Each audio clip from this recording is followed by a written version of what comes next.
Welcome to His, Hers, and Ours, Hers Edition. Have you ever felt like the world could be a better place, but you're unsure where to start?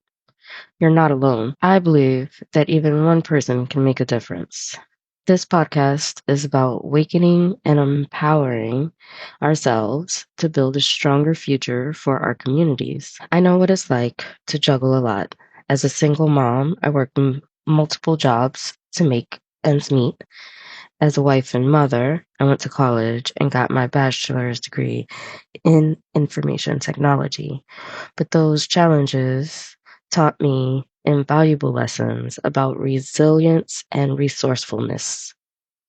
On His, Hers, and Ours, Hers edition, we'll be tackling real world issues, exploring solutions, and sharing inspiring stories, all focused on relationships, careers, parenting, and the things that matter most in our lives. Let's get started.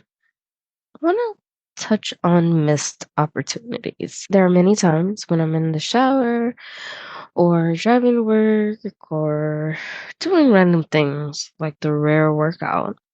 And I have these genius ideas and these conversations and these topics, and I can run through them from beginning to end and eloquently express all of the points in that conversation in my head, but at no point do I take the time to try to record it or to write it down or even just make a note. So I do have a notebook and a pen in my very disheveled purse all the time or most of the time. So I could, if I'm at a light, write something down, or when I get out the shower, write something down, or when I wake up, write something down. But instead, I just be like, oh, maybe I'll remember it.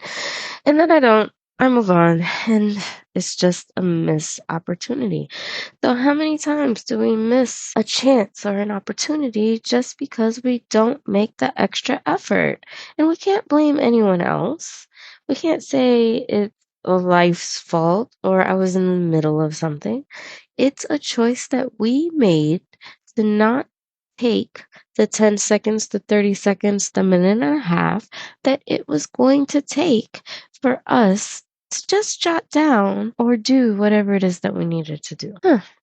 Maybe we should miss less opportunities and embrace them more and see where they can grow us and lead us. Because as a people, as a society, I feel like we should come up. I just read this article that the top 10% skew the whole thing and make it so that the average person in my age group has about 22,000 already saved up for retirement. So because of that 10%, that's the number. But when they look at the median is only like 134. It's a huge discrepancy. So what if instead of them coming down to us, we go up to them?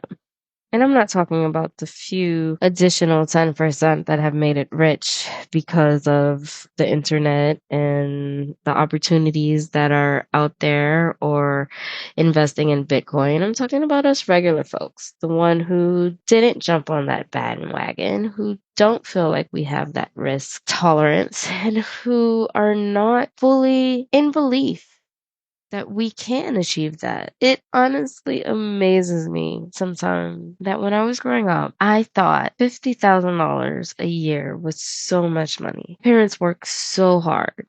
And my pops was this truck driver, and he was super paid. I don't know how much he was paid because he drank it all away, and we lived a life of poverty. But I heard a lot when adults talk and all that stuff about the fact that he was actually making buku money for back in the day. And then my mom worked for the airport, which is an opportunity. Anybody who works at the airport knows that they pay you. And then she fell a couple of times. She's had multiple lawsuits. There's so much money that went through my parents' hands, but I lived such a poor life that to me, making 35 a year was an accomplishment. Making 50 was like, oh, I started at the bottom, now I'm here.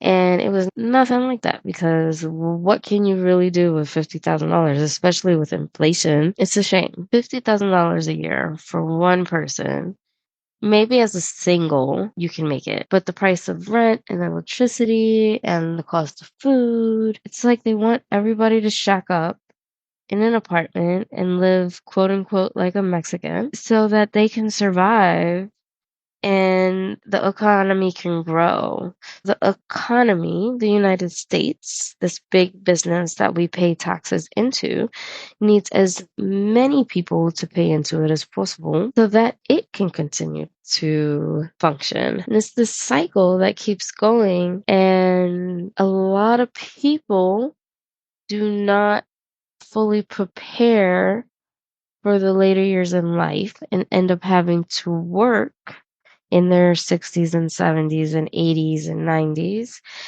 and not voluntarily work, not like I want to go and contribute to the community or I'm bored at home and I want to go get a job just because I don't want to sit here and have nothing to do. Honestly, I can't wait for the day when I have no responsibilities and I want to see how long it's going to take me to get bored of not having to go to work. But I'm definitely not there. And unfortunately, there's a lot of people who, when they are in their older years, are also not there. So we want to prevent that for the people that's possible. Some of you are already at that age or close to that age, and you feel like it's beyond your reach. But if you start today, nobody knows what's going to happen tomorrow. You can take a risk and end up in the red, and you could take a risk and end up in the green. We are not professionals. We are just people that are trying to do the best that we can with what we have. And what we have should be investment accounts and emergency funds and retirement accounts and a plan for the future and a goal for right now instead of the latest iPhone and the latest fashion and the latest gaming system and the latest game. All you're doing is making other people rich. And it's not that you can't indulge in your habits and fantasies, but I believe that there's ways that you can rent games on a rotating basis. I don't know if that still exists. It was like the Netflix of games. You have to pick. You want to live for now and plan for the future, but you can't be extravagant now so that you can live comfortably in the future. You don't want to have enough money for you to take only 10 years off and then all of a sudden you go from 65 to 75 and you have to go back to work and you live till 95 and now you just worked an additional 20 years because you did not have enough money to stretch you out. They say that people are living 30 years after retirement. Honestly, that sounds tiring. But if by some miracle I make it to my 85s and 90s, I don't want to have to work. I don't want to have to talk to a boss. I don't want to have to wake up and go punch a clock. And I don't want to be dependent on anyone but us. So we should all endeavor to build up our retirement investments savings so that we can live comfortably in the future and come up together. And as we come up, it might stabilize things. We can open businesses, which will then employ people. We can not be extravagant and maybe drive down the price on some things. Because if we didn't all want the same thing, you know what? Prices would be way cheaper. But supply and demand, that's a whole conversation for another day. And that's a wrap for today's episode of His, Hers, and Ours, Hers Edition. Remember, every journey starts with a single step. Whether it's capturing that brilliant idea, taking control of your finances, or believing in your ability to make a difference. Every small action counts. Let's build a future where we all thrive together. I want to hear from you. Share your thoughts, experiences, and goals. What opportunities are you excited to seize? What steps are you taking to build a brighter future? Together, we can create a more powerful community of support and inspiration. Don't forget to subscribe, rate, and review the podcast to help us reach more listeners. Thank you for listening to His, Hers, and Ours, Hers Edition. Stay blessed and talk to you next time.